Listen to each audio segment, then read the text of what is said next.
Journey into space. The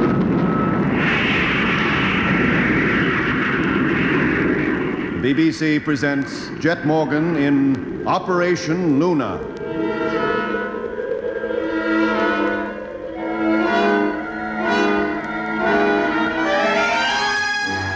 October the 19th, 1965. In the Australian outback, many miles from the nearest town, stands the rocket ship that is about to carry Jet Morgan and his crew to the moon. Beside Jet, the captain, there are Stephen Mitchell, engineer, Lemmy Barnett, radio operator, and Doc Matthews. That's me. Already the scaffolding has been removed, and the ground crew have taken cover from the shattering rocket blast that is soon to send the moon ship on its way. Within the ship, outwardly calm and strapped to our couches, the four of us who are to make this momentous journey are anxiously waiting for our captain to launch us out into space. 0 minus 45 seconds. Hello, Control. Stand by for firing. Standing by, and good luck, Luna. Switch on recorder. Recorder on. Doc, gyros. Gyros. Okay, Mitch. Okay, Jet. Doc. Okay. Lemmy. Okay, I think. Stand by for count-off. Don't anybody try to move. Don't even try to raise your head. Lemmy, lie down. Oh, I'm only getting comfy. Lie flat and stay flat. Firing in 15 seconds. 10, 9, 8, 7, 6, 5, 4, 3, 2, 1. Contact!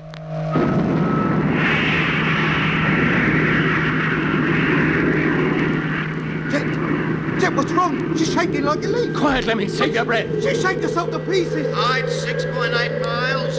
Velocity 3,750. Oh, what's happening?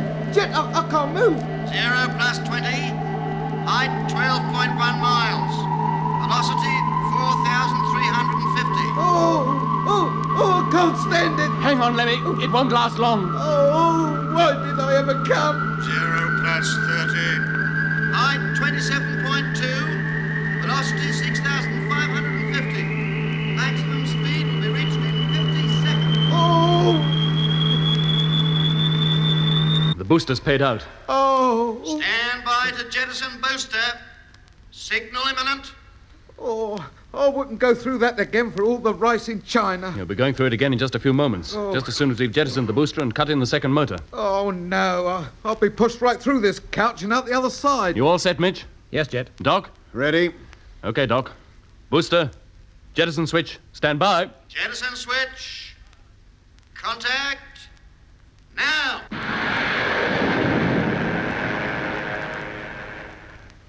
Hello, Control. Booster stage jettisoned. Standing by to cut in atomic motor. Waiting for your signal. Over. Hello, Control. Booster now jettisoned. Waiting for your signal. Over. Hello, Control. Hello. What's up, Jet? They don't answer. Hello, Control. Hello. Lemmy, any idea what's wrong? Well, according to the indicator, she's still working. But if you ask me, the shot when you blew the booster off, it must have smashed every valve in the ship. Radar's still working, Jet. Hello, Control. Hello. We can't wait much longer, Jet. We're losing momentum every second. We won't make it. I'll give them one more try. If they don't answer, we'll have to use our own judgment. Hello, Control. Hello. Hello. They still don't answer. Lemmy, switch on the televiewer, stern view. Televiewer, stern view, on. Booster stage is still behind us, but dropping away fast. Stand by to cut in the motor. Mitch will give her full power. Don't overdo it, Jet. We can't afford the fuel. Now, watch the tank gauges. We'll cut out as soon as number 1 tank is empty. Are you ready? Ready? Then stand by. Everybody batten down. Okay, Jet. Atomic motor. Fire.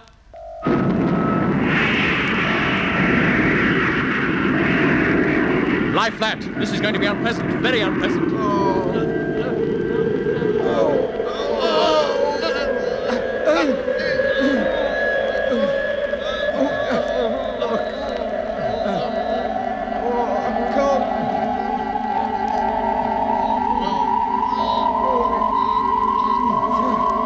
Jet, the tank. She's almost empty. Stand by to switch off. Standing by. Ready? Yes. Now! I can't. My arm. Oh. Jet, switch off. Switch her off for Pete's sake. I'm trying.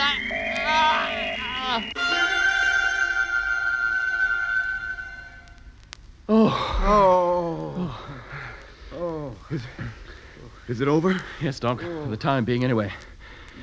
You all right? Yeah, I think so.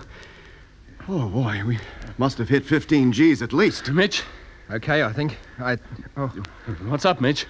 I don't know. I feel like death. Yeah, lie still. Don't move. Lemmy? Okay, Jet. I think so anyway. Except for a feeling like you get when a fast lift drops away from under you. Yeah. Space sickness brought on by zero gravity conditions. I feel a little dizzy, but I'm all right otherwise. Look, we'd all better lie still for a few minutes. Well, let's hope we've hit the right speed. We certainly won't be under. You didn't switch off soon enough, and we used up a little of the reserve fuel. You think we might be going too fast, then? Well, maybe, but there's nothing we can do about it yet. I'm sorry, but the acceleration was so great, I thought I'd never press the switch. We must get through to control. Lemmy, if you feel fit enough, get up and get to work on that radio. Yes, Jet. Oh, soon as you like. News from home will make me feel a lot better. I'll get going. Here. Lemmy! He's drifting up to the ceiling. Jet, get me down. Help.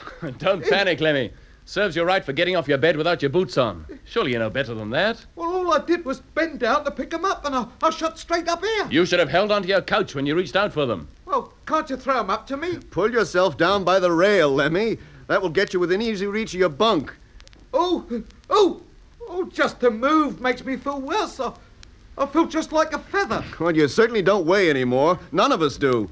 Yeah, is it going to be like this all the way to the moon? I'm afraid so, Lemmy. But you'll get used to it. Now, pull yourself down. Slowly. Not too hard or you'll hit the floor. Like this? Yeah, that's it. Now put your magnetized boots on, Lemmy. Yeah. In fact, I think we'd all better put them on. Okay, Jet. And keep them on. Keep them on at all times while zero gravity conditions last. What, you mean we even wear them when we sleep? No, you can take them off then, but keep a good hold on your bunk while you do it, or you'll go drifting up to the roof again.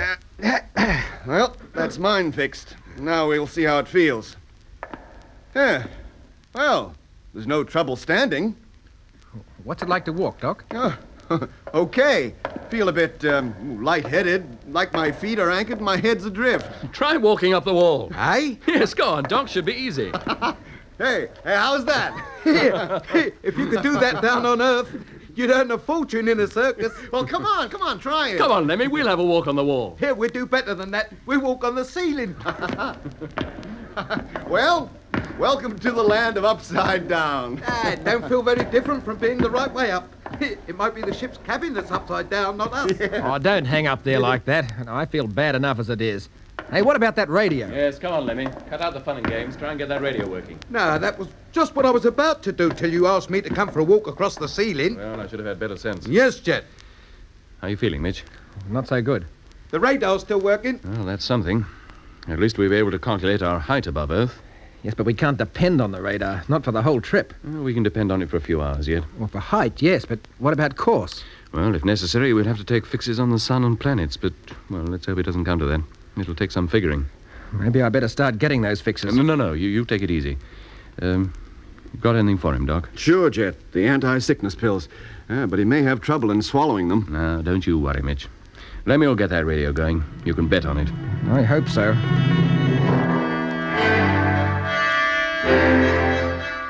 Isn't he ever going to find the trouble?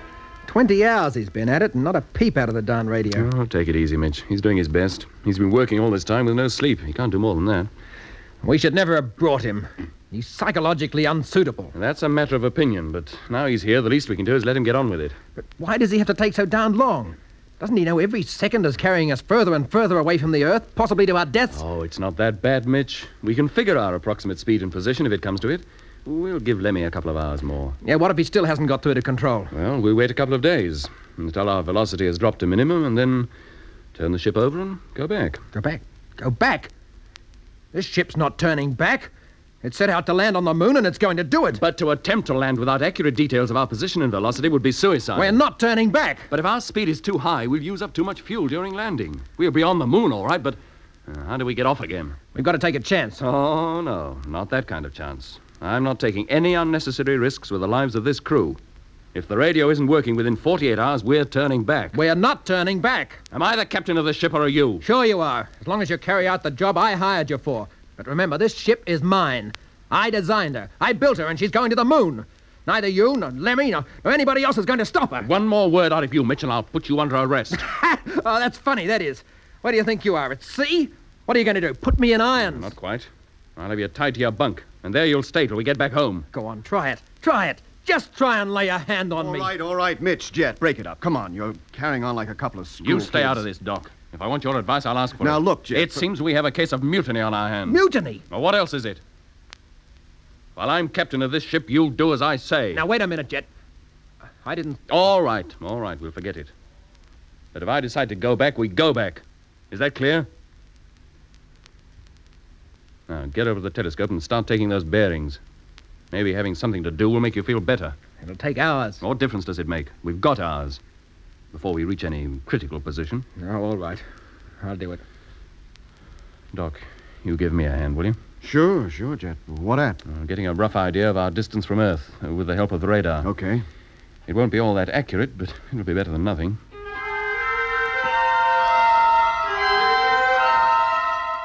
How you doing, Lemmy? Well, I'm putting it all together again now and hoping. Can I be of any help? Oh, yes, Doc. You can pass us a few things as I ask for them. But be careful. One touch and they go shooting all over the place. Talk about light and airy like a fairy. Okay, I'll be careful. Then hand us that for a start. Yeah. Top. Here, how's the mutiny going? Well, they seem to have forgotten it for the moment. And they've got enough trouble on their hands trying to work out our position. Do you think they'll do it? I guess so. But it'll take a long time. Our real hope is you, Lemmy. Yeah. You and that radio. What made Mitch flare up like that? I don't know. Maybe the thought that he wouldn't get to the moon at all. Or maybe the cramped conditions and lack of gravity had something to do with it. Who can tell? Nobody has ever been in our circumstances before. Hand us that screwdriver, will you, Doc? Oh. That's it, Top. Lemmy, Yes, Doc? was the recorder switched on during that row? Whoa. No, it wasn't. Pity. Eh? Yeah, I'd like to have kept a record of every word spoken during this trip. What for? For when we get back home. You see, all manner of things can be concluded from the way men act and what they say. It would have helped guide us in the future. There must be some reason why two men perfectly stable on Earth should jump at each other's throat less than 24 hours after leaving it. There was no need for it, Lemmy. Just doesn't make sense. I'm not jumping at anybody's throat. Neither are you. Not yet, you're not, but watch it. No knowing what might happen if you had nothing to do but sit and wait, just as Jet and Mitch were doing. Do you think we should turn back, Doc? Yes, unless you can get that radio working. However much figuring we do up here, Lemmy, we may overlook something. We can't be sure our deductions are correct. I think so, too. Jet was right. Mitch ought to have known better. Well, maybe. That still doesn't excuse Jet for losing his temper. No. Can they hear what we're saying? If they were listening, they might. Their heads are so full of mathematical formulas, I doubt if at this moment they're even aware of our existence. Now, let's have them 4 screws, Doc, Yep. and we'll try again. To raise control, you mean? Yeah. Yeah. Top. What do you think the chances are, Lemmy? I don't know. 3 times I put this thing together, and each time she should have worked. And 3 times I've had to pull it to pieces again. Even the emergency cutting circuits don't work. I can't understand it. And I'm worried. Well, you can't do more than your best. Oh, it makes me feel like I'm letting the ship down. Don't go getting to feel that way, Lemmy. Well, now, that's it.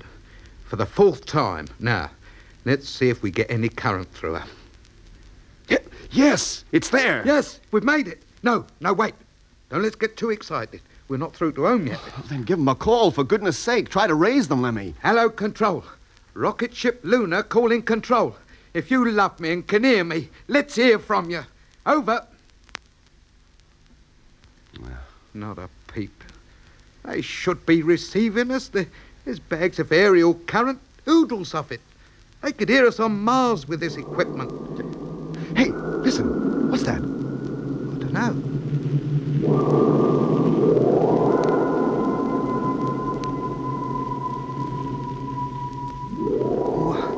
Gives you the creeps, doesn't it? Haven't you any idea what it is? It sounds like music, but like music I never heard before. Hey, can I hear a voice there? I don't know. I can't make it out. Jet, Mitch, come over here. Listen to this. Got the radio working? Well, kind of. You contacted control? We tried to, but whether this is them or not, I don't know. Well, if it's not control, then what is it? Search me. Are you sure she's on the right frequency, Lemmy? Yes, so far as I can tell. There's no reason why she should drift off. Not with them crystal stabilizers in there. Yeah, it's gone. Packed in again. Try once more, Lemmy. Call them again. Hello, Earth. Hello, Control. Rocket ship Luna calling. Trying to contact you. Can you hear us? Come in, please. Hello, Luna. Can hear you. Strength 4.5. Hey, it's them. It's them. We made it. Hello? Hello, this is Morgan. Can you still hear me? Hearing you loud and clear. Oh, thank goodness. We've been with you ever since the takeoff. The world's largest telescopes have been following you all the way. I should think every amateur radio station on Earth has been listening to you. Aye? You mean you've been hearing us all the time? Except when Lemmy took the radio to pieces. Oh, thank goodness for that. Must be something wrong with your receiving circuit. Well, it beats me. I couldn't find nothing wrong. Nothing. All I did was to take the works to pieces and put them together again. Well, you certainly seem okay now. We can give you all the information you require. Want to take it? Try and stop us. Then here it comes. The time is now 3 hours, 11 minutes and 54 seconds universal time. Time from takeoff is 0 plus 27 hours, 11 minutes and 59 seconds. Your distance from Earth is 142,000 miles. Your speed is 4,200 miles per hour. Your position is as follows. Well, that's more like it. Now we know where we are and what we're doing. There's no question of turning back now. According to control, we're on course and our speed is very nearly correct. Well, what difference there is isn't worth worrying about. We should reach the neutral gravitational point between Earth and Moon 3 Earth days from now. The Moon will then be only 23,600 miles away. Our speed will be only a few miles an hour, but enough to overcome the pull of the Earth entirely. From then on, we'll be falling towards the Moon's surface. If we were back on Earth, we'd drink to this.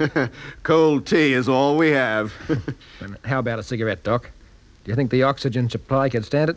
Yes, I think it might. Shall I get them, Jet? Yes, Doc, 1 each. And after that, we'll organize the watches, 4 hours apiece. Now, I'll take first watch. The rest of you can get some sleep. You'll need it. We all need it. The toughest part of this trip is yet to come.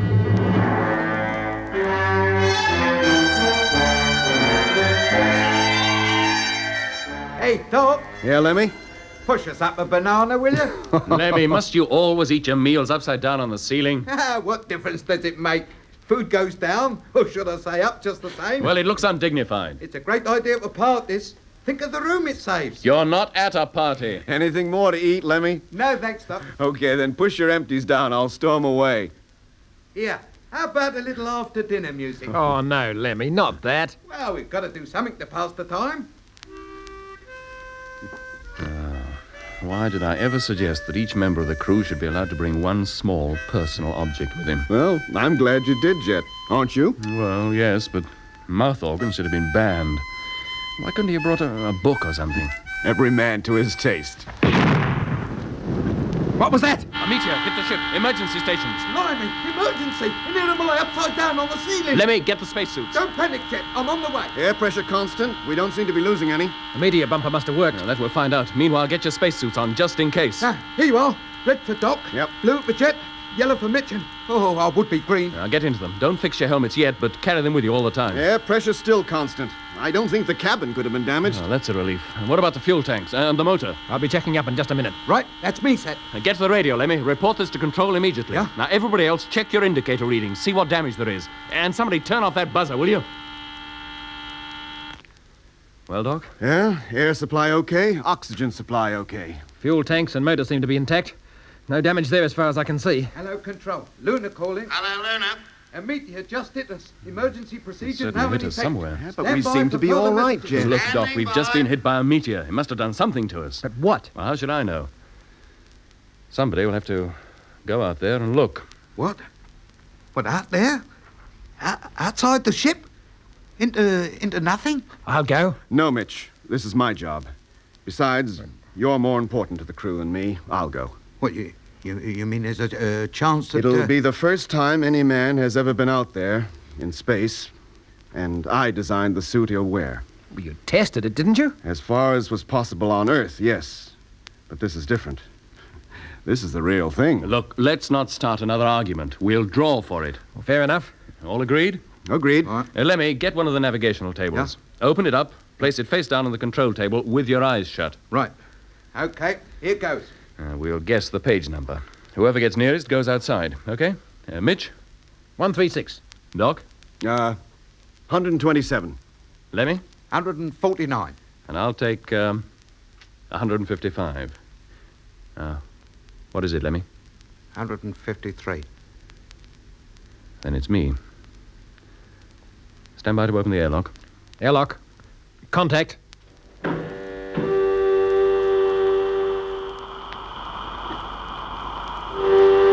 Airlock, full pressure. Open the hatch. Right. I'm going down. Fastening helmet. Over to intercom. Helmet fastened. Okay. I'm ready. Close the hatch and exhaust the airlock. Suit now inflating.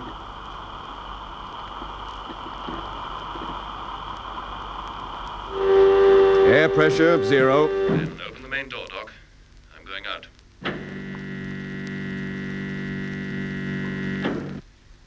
Good heavens.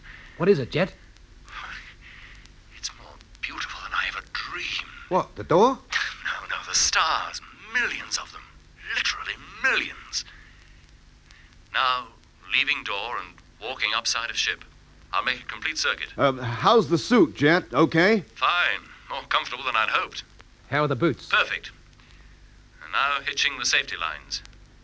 And walking towards nose. Any sign of where the meteor hit us? Not yet. Here, ask him if he can see the moon. One thing at a time, Lemmy. Finding where that meteor landed is more I important. found it. About 13 feet from the nose. Much damage, Jet? No, nothing to worry about. Must have been minute. Only a small area of the bumper is vaporized. Let's thank our lucky stars it wasn't a larger one. You must come out here, all of you. Come on. This is a sight you've got to see. We can't all go. Somebody must stay. Look, I'll stay, Mitch. You and let me go. You sure, Doc? Yeah. By way of compensation, you can let me be the first to step on the moon. It's a deal, Doc. Now, if you wouldn't mind opening the airlock again, Lemmy and I will get started. What a sight. Did you ever see so many stars? There's so many different colors. Yeah, and they don't twinkle like they do on Earth.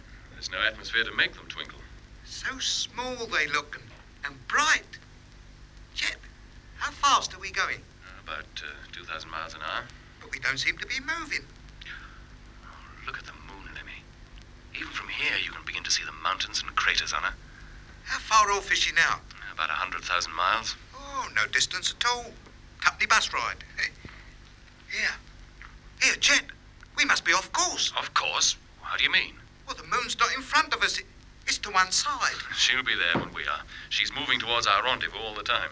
Hey, Jet, have you taken a look at the Earth yet? Huh? You can make out the African continent quite easily. And the southern ice cap. The reflection is brilliant. Did you ever see anything like it? Oh, Mitch, if we never get to the moon, the trip was worth it. Just for this. Jet, I'm going for a walk down under.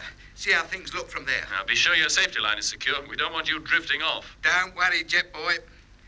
Oh, if only Becky could see me now. She wouldn't know if I was on my head or my heels.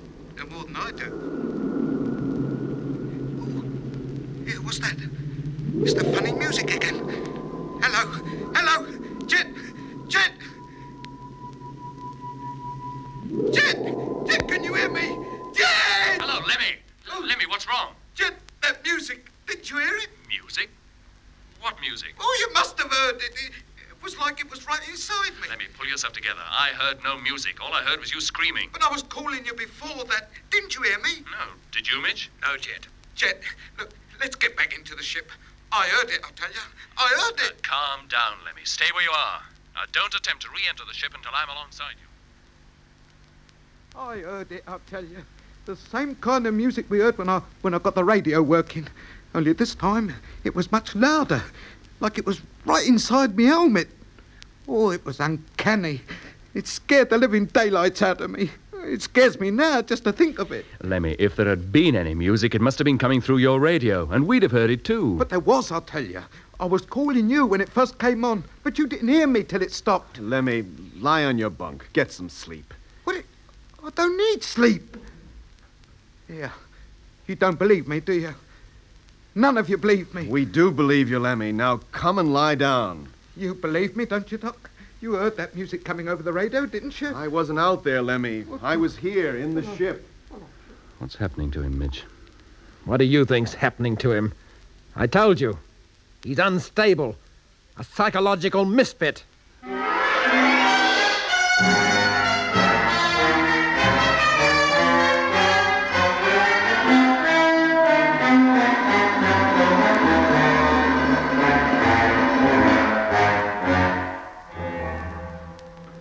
You have been listening to Episode 1 of Journey into Space with Andrew Foles as Jet Morgan, Alfie Bass as Lemmy, Guy Kingsley Pointer as Doc, and David Williams as Mitch. Other parts were played by John Casabon. The orchestra was conducted by Van Phillips, who also composed the music. Journey into Space was written and produced for the BBC by Charles Chilton.